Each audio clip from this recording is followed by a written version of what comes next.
The red light from enemy weapons filled the bridge as Admiral Kim Hannah held tight to her command chair.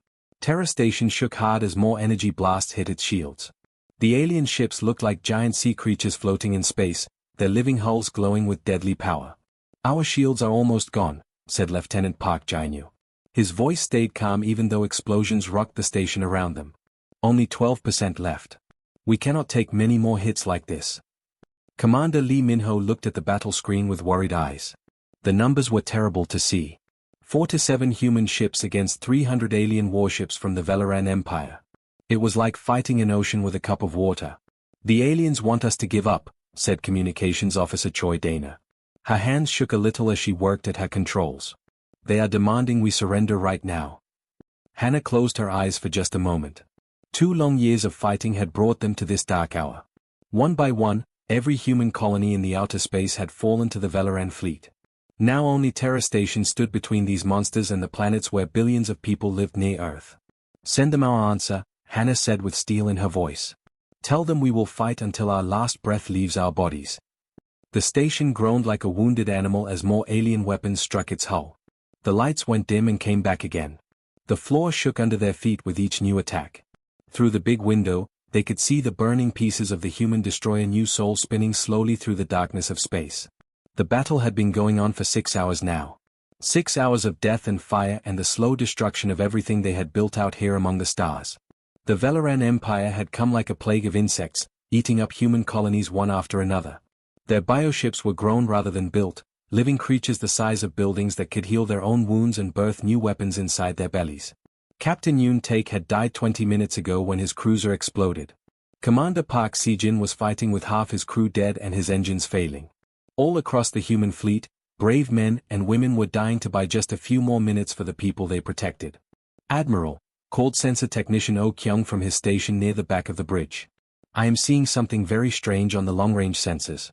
There is a huge energy reading out there, but I cannot see anything on the visual screens." Hannah turned to look at him. Oh Kyung was young but very good at his job. If he said something was strange, then it was worth hearing about. "What kind of energy reading?" she asked. "It is massive, Admiral. Bigger than anything I have ever seen. But there is nothing there. Just empty space where the sensors say something should be." The other officers on the bridge looked at each other with confusion. In the middle of the worst battle in human history, what could be hiding out there in the darkness? Before anyone could speak again, something impossible happened right in front of their eyes. The empty space in the distance began to shimmer and wave like water in a pond. The stars behind it twisted and bent in strange ways. Then a ship appeared. It came from nothing like a ghost becoming solid. 1 second there was only black space and distant stars. The next second there was a vessel unlike anything any of them had ever seen. It was long and sharp, with edges that cut through space itself. The hull was dark as midnight but reflected light in ways that hurt to look at. "What is that thing?" whispered Lieutenant Park Jae-nyu. The ship was clearly not human. Its shape was too smooth, too perfect. But it was also not like the living bioships of the Velaran Empire. This was something else entirely. Something that had been built by hands and minds they did not know. "Try to contact them," Hannah ordered. Communications Officer Choi Dana worked quickly at her controls. "Unknown vessel, this is Admiral Kim Hannah of Terra Station. Please identify yourself. We are under attack and request your assistance." They waited. The mysterious ship hung in space like a dark blade. It was smaller than the Velaran bioships but somehow more frightening. There was something about its stillness that made everyone on the bridge hold their breath. No answer came from the strange vessel. No words, no signals, no sign that anyone was even alive inside it. Then, without warning, the ship moved. It did not accelerate slowly like normal ships. It simply went from still to moving faster than seemed possible. Weapons appeared along its hull, weapons that glowed with blue-white fire. The mysterious vessel turned toward the Velaran fleet like a hunting animal seeing its prey. "Admiral, look at those weapons," said Commander Lee Min-ho. His voice was full of amazement.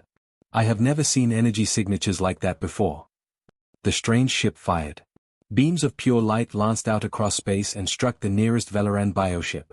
The alien vessel, which had been shrugging off human weapons for hours, suddenly screamed. Not with sound, because there is no sound in space, but they could all feel it somehow. The bioship writhed and twisted as the mysterious weapons tore through its living hull like it was made of paper. "My God," breathed Oh Kyung. Look what it is doing to them. The ghost ship was not just attacking. It was dancing. Moving through space with impossible grace, striking at weak points the humans had never even known existed. Where human weapons had barely scratched the Valoran bioships, this newcomer was cutting them apart like a master surgeon. All ships, Admiral Hannah spoke into her communicator. Form up on the unknown vessel. Whatever it is, it fights like nothing I have ever seen. Hope flickered in her heart for the first time in hours. The strange ship moved through space like water flowing around rocks. Captain Yoon Take stood on the bridge of his cruiser Busan and watched with wide eyes as the mysterious vessel fought the alien fleet. It twisted and turned in ways that should not be possible, its dark hull catching the light from exploding ships around it. "Look at those weapons," said Tactical Officer Kang Sumin. She could barely speak above a whisper. "They are cutting through the alien armor like it is made of thin paper." The ghost ship fired beams of pure energy that hit their targets with perfect aim every time. Each shot was placed exactly where it would do the most damage. The Valoran bioships that had been winning the battle just minutes before now found themselves being destroyed by a single enemy that moved faster and hit harder than anything they had ever faced. Admiral Hannah's voice came through the communication system to all the human ships. "All vessels, move to support the unknown ship. Whatever it is giving us a chance to live." The human fleet began to change its formation. Ships that had been running for their lives now turned to fight alongside the mysterious newcomer. But something very strange began to happen as they moved. Lieutenant Shin Dong-ho was flying his frigate Gwangju when he needed to turn left quickly to avoid enemy fire. But before he could even finish the turn, the ghost ship was already there, shooting at the aliens who had been trying to kill him. It was as if the strange vessel knew exactly what he was going to do before he did it. When Shin Dong-ho saw a wounded Valoran cruiser and decided to attack it, he found that supporting fire was already clearing the way for him. The ghost ship had destroyed the enemy escorts before Shin Dong-ho could even ask for help. "It is like they can read our minds," he said to his crew. "They know what we are going to do before we do it." All across the human fleet, the same thing was happening. Pilots found cover appearing exactly where they needed it. Damaged ships discovered that enemy vessels targeting them were suddenly under attack from the ghost ship. The mysterious ally seemed to know every move the humans would make and was already there to help. The battle began to change in ways that no one had thought possible. What had seemed like certain death for the human fleet was now becoming something else. The ghost ship was not just fighting the aliens. It was leading the human ships like a conductor leading musicians in a song. The scattered human vessels, which had been fighting alone and desperate, now moved together like parts of a single great machine. The ghost ship showed them where to attack and when to retreat. It turned their fear into anger and their desperation into deadly precision. The Valoran bioships had been bred for one thing: overwhelming their enemies with superior numbers and firepower. But now they faced something they had never seen before. An enemy that fought not with rage or desperation, but with cold, careful planning. Every shot the ghost ship fired had a purpose. Every movement was part of a larger plan. Commander Bae Nari was aboard the science vessel Jeju, and she turned all her senses toward their mysterious ally. What she found made her gasp in surprise. "The hull," she said to her crew. "It is partly made from human technology. But there are materials I have never seen before mixed in with our designs. And the energy readings, they are using power sources that are far beyond anything we know how to build." The ghost ship was a mystery wrapped in more mysteries. It fought like it knew exactly how human ships worked, but it also had weapons and defenses that seemed to come from dreams of the far future. Where had it come from? Who had built it? And why was it helping them? As Commander Bae Nari watched, more Valoran ships appeared from the darkness. A whole new wave of bioships decloaked and prepared to make one final attack that would crush the human fleet completely. There were dozens of them, each one the size of a city building and armed with weapons that could melt planets. The human crews felt their hopes start to die again. Even with their mysterious ally, how could they fight against so many enemies? But then something happened that no one expected. The ghost ship sent out a signal. Not words that could be heard, but information that appeared on every human computer screen at the same time.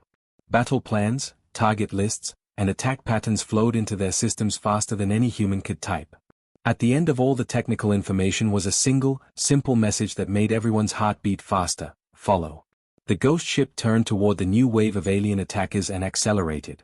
Behind it, every human vessel received perfect instructions about where to go and what to attack. The mysterious ally had done more than save them from the first battle. It had turned them into something they had never been before, a unified fighting force that could actually win. Captain Yoon Take looked at the tactical display and saw the plan the ghost ship had given them. It was beautiful and terrible at the same time. If it worked, they would not just survive this battle. They would destroy the entire Valoran fleet that had come to enslave humanity. All ships, he said into his communicator. Follow our lead.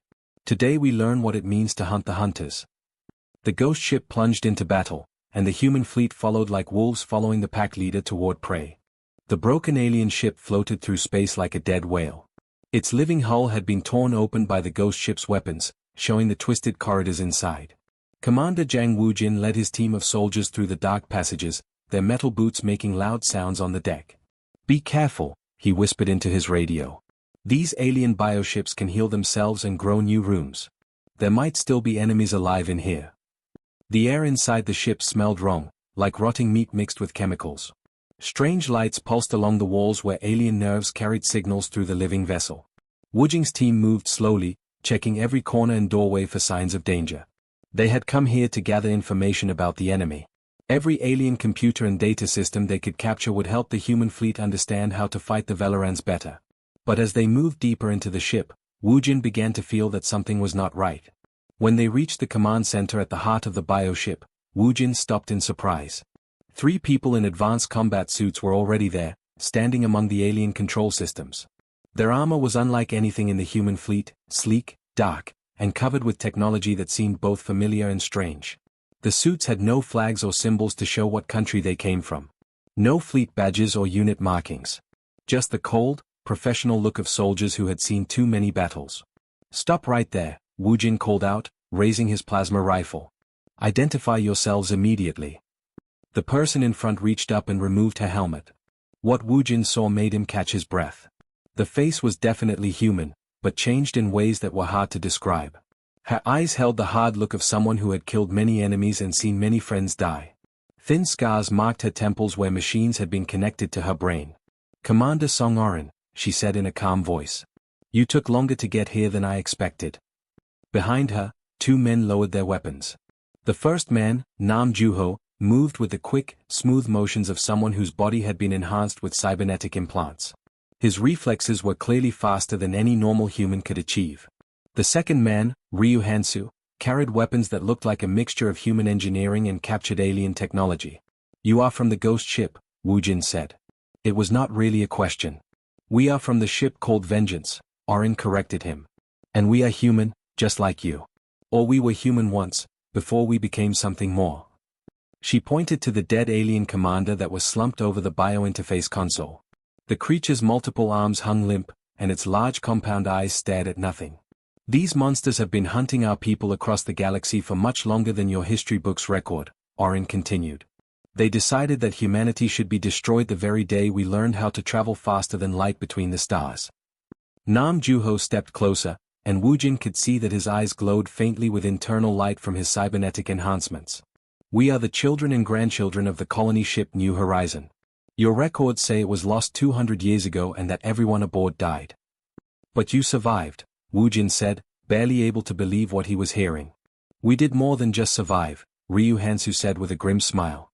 We learned how to adapt. We studied our enemies. We became exactly what we needed to become in order to fight them and win. Orin's face became harder and colder. The Velorans do not simply kill their enemies. They erase them completely. Entire civilizations are wiped from existence. Their technologies are stolen and absorbed. Their cultures are forgotten as if they never existed at all. She touched a control device on her wrist, and suddenly the air filled with glowing pictures that showed star maps. Red marks indicated dead solar systems where nothing lived anymore. Empty worlds where great cities had once stood. We have seen the ruins of 12 different species that tried to make peace with the Velorans, Orin explained. Races that thought they could negotiate and find a way to live together. All of them are dead now. All of them have been forgotten except in our memories. The holographic display showed planet after planet that had been stripped bare. Worlds where billions of people had once lived and loved and built great things, now turned into lifeless rocks floating in space. We have been preparing for this war since before any of you were born, Orin continued. Building ships in secret. Gathering weapons. Learning how to use alien technology against the aliens themselves. Waiting for the right moment to strike back at our enemies. And you think that moment is now? Wujin asked. Orin nodded slowly. The Velaran Empire has grown too confident. They have spread their fleets across too much space, trying to conquer too many worlds at the same time. Their home systems are not as well protected as they used to be. This is our chance to hurt them badly. She looked directly into Wujing's eyes. But we cannot do this alone. We need the regular human fleet to work with us. We need your ships and your soldiers and your courage. Wujin realized that everything had changed. The ghost ship was not just a mysterious ally. It was humanity's lost children, returned from the darkness between stars to save their people from extinction. What do you need us to do? He asked. The meeting room on Terra Station felt heavy with secrets about to be told. Admiral Hannah sat at the large table across from Commander Orin. Between them, glowing pictures filled the air, showing star maps that would change everything the humans thought they knew about their place in the galaxy. The galaxy is a giant cemetery, Orin began. Her voice was quiet but filled with the weight of terrible knowledge. The Velaran Empire controls 12 star systems now, but they built their power by eating the remains of over 300 different civilizations. Captain Imsola leaned forward in her chair, her face showing shock. 300 dead races? But our computer records only show information about 17 species that went extinct. That is because the Velarans do not just kill their enemies, said Bekminji, one of the people who had come with Orin from the ghost ship. They erase all evidence that those races ever existed. They steal their knowledge, take their technology, and then destroy every trace of their history and culture. The glowing pictures in the air changed to show the ruins of ancient cities on dead planets. Broken towers reached toward empty skies. Crumbling walls surrounded spaces where millions of people had once lived and worked and raised their children. The Kithara Collective were masters at controlling energy, Orin explained as the images showed their destroyed worlds. They could turn sunlight into solid matter and make lightning dance in their hands. The Void Walkers learned how to fold space itself, traveling instantly between distant stars. The Harmony achieved perfect unity between their biology and their machines, becoming something more than flesh or metal alone. Chief Science Officer Hong Yuna stared at the display with growing horror in her eyes. All of these civilizations are completely gone. This is not just war. This is systematic murder on a scale that spans thousands of years. Now you begin to understand the truth, said Quan Jizu, another survivor from the lost colony ship New Horizon. When our ship was declared missing and presumed destroyed, we had actually discovered a secret Velaran research station hidden in deep space. We learned that humanity was not just another species they planned to conquer. We were something special to them. Orin touched a control, and the holographic display changed to show Earth's solar system. But this was not the peaceful view that humans were used to seeing. Red marks indicated hidden observation posts and monitoring stations scattered throughout human space. The Velarans have been watching us for over 300 years, Orin continued. Our ability to adapt to new situations, our aggression when threatened, the speed of our technological development, all of it fascinated them. They wanted to see exactly how far our species would advance before they decided it was time to harvest us. But something changed their plans, Admiral Hannah said quietly, understanding beginning to show in her expression. Yes, we changed, Bekminji confirmed with a hard smile. The survivors of the New Horizon did not just learn how to live in the empty space between stars. We learned how to become hunters ourselves. We salvaged Velaran technology from their wrecked ships. We studied their bioweapons and figured out how to build our own. Most importantly, we learned to think like they think. The holographic display now showed sleek warships emerging from hiding places in asteroid belts and gas clouds. Dozens of vessels, each one a perfect blend of human creativity and alien technology stolen from their enemies. We call ourselves the Void Hunters now, Orin said with pride in her voice. For 2 full generations, we have been fighting a secret war against the Velaran Empire. We attack their research stations in the dark between stars. We destroy their scout fleets before they can report back to their commanders. We liberate the slave colonies where they keep the survivors of conquered races. Captain Park Sejin, who was attending the meeting by video link from his destroyer Incheon, asked the question everyone was thinking. If you have been fighting them for so long, why did you wait until now to help us? Because the main Velaran fleet, the one that came here to destroy Terra Station, that required special bait to draw them into the open, Quan Jizu explained. Bait, Admiral Hannah repeated, and understanding dawned in her eyes like a cold sunrise. You mean us? Jizu nodded grimly. You were never supposed to win this battle by yourselves. We needed the Velarans to commit their most powerful ships to this attack. We needed them to bring their command vessels and their breeding queens out of the safety of their home systems. The room fell silent as everyone realized what this meant. The desperate battle they had fought, the friends they had lost, the moment when extinction seemed certain, all of it had been part of a larger plan. You used us as bait, Captain Imsola said, anger starting to show in her voice. We saved you, Orin replied without apology. And now we have the chance to strike a blow against the Valoran Empire that they will never recover from. What happens now? Asked Captain Park Sejin. Orin smiled, but it was cold and dangerous as the space between stars. Now we finish what the Valoran started so long ago. The species that has spent thousands of years hunting others will learn what it feels like to be hunted.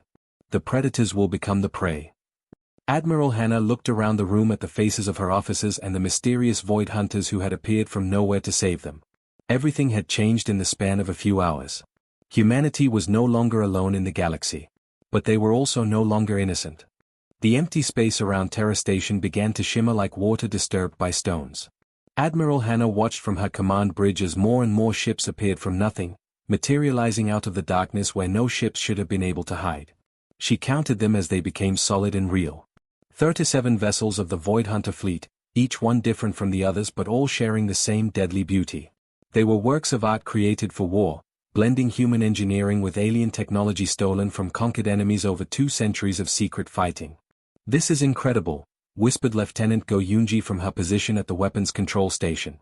They have been out there in the darkness all this time, building these ships, preparing for this moment.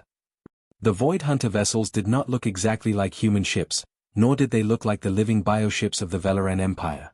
They were something new and frightening, created by people who had learned to think like both humans and aliens at the same time. Commander Orin stood on the bridge of her ship, the Vengeance. Her image appeared on screens throughout the human fleet as she prepared to address all the surviving crews. The Valoran Empire has always believed that victory comes from having more ships and bigger weapons than their enemies, she announced. They have never faced opponents who learned their weaknesses, stole their technology, and turned their own methods against them. Captain Lim Seokju watched from his command chair as the Void Hunter fleet began their attack. What he saw was completely different from the desperate, chaotic battle that had been fought earlier. This was not a fight born of fear and desperation. This was art. Each Void Hunter ship moved with perfect precision, like dancers performing steps they had practiced for years. Instead of trying to destroy the Valoran bioships completely, they targeted specific systems. They aimed for the alien vessels' weapons first, then their engines, then their communication systems. Look at what they are doing, said Tactical Officer Chie Mirai with amazement in her voice. They are not just killing the aliens. They are capturing them alive. Not capturing them as prisoners, corrected Yo Dongmin, one of the Void Hunters who had stayed aboard Terra Station to coordinate the battle. They are gathering intelligence. Every Valoran they take alive, every bioship they can study, teaches us more about how their empire works. The battle that had seemed hopeless just hours before was now turning into a complete victory for humanity. But it was not the kind of victory that Admiral Hannah had expected. The Valoran bioships, which had been bred and evolved over thousands of years to crush their enemies with overwhelming force, found themselves facing tactics they could not understand or counter. The Void Hunters had spent 2 centuries learning how to fight a guerrilla war against an enemy that controlled most of the galaxy. They knew how to strike fast and disappear. They knew how to turn the aliens' own strength against them. Most importantly, they knew how to adapt and change their methods when the old ways stopped working. Admiral Hannah opened a communication channel to Commander Orin. What happens now? When this battle is over and we have won? That depends entirely on what you choose to do, Orin replied. Her face on the screen looked tired but determined. We can offer you 2 different paths. You can return to Earth, report this victory to your government, and prepare for the Valorans to come back with an even larger fleet in 10 or 20 years. There was a pause as everyone absorbed the meaning of those words. The Valorans would not give up after losing one battle. They would return with more ships, more weapons, and more determination to wipe humanity from existence. Or? Asked Captain No Jiwan from his cruiser Ulsan. Or you can join us, Orin said simply. You can come with us into the void between stars and help us fight this war the way it needs to be fought. Another face appeared on the screen beside Orin. This was Choi Sunyo, another of the Void Hunters who had grown up in the darkness between stars. The galaxy is vast and full of opportunities, he said. There are Valoran research stations that need to be destroyed. Slave worlds where conquered species wait to be liberated. Ancient technologies hidden on dead planets, waiting to be recovered and used against our enemies. He paused and looked directly at the camera. But choosing this path means leaving everything you have known behind. It means becoming something more than just defenders of human space. The battle was ending around them. The surviving Velaran bioships were fleeing into the darkness, their formations broken and their confidence destroyed. But Admiral Hannah realized that this victory felt less like the end of something and more like the beginning of something much larger. Lieutenant Kim Yerin looked up from her communications console with surprise. "Admiral, I am receiving messages from 7 different ships in our fleet. They are requesting permission to volunteer for service with the Void Hunters." Hannah was not surprised. The young officers who had faced certain death and been saved by mysterious allies would naturally be drawn to join something bigger than themselves. They had seen what was possible when humans refused to simply defend and chose to attack instead. "And the rest of the fleet?" she asked. "Returns home," Orin said with understanding in her voice. "They go back to Earth with the knowledge that humanity is no longer alone in this fight. That somewhere in the darkness between the stars, the species that has spent millennia hunting others has finally learned what it feels like to be hunted themselves." As the Void Hunter fleet prepared to disappear back into the cosmic deep, their cloaking fields beginning to engage, Admiral Hannah realized that everything had changed. The war for humanity's survival had not ended with this victory. It had evolved into something much more dangerous for their enemies.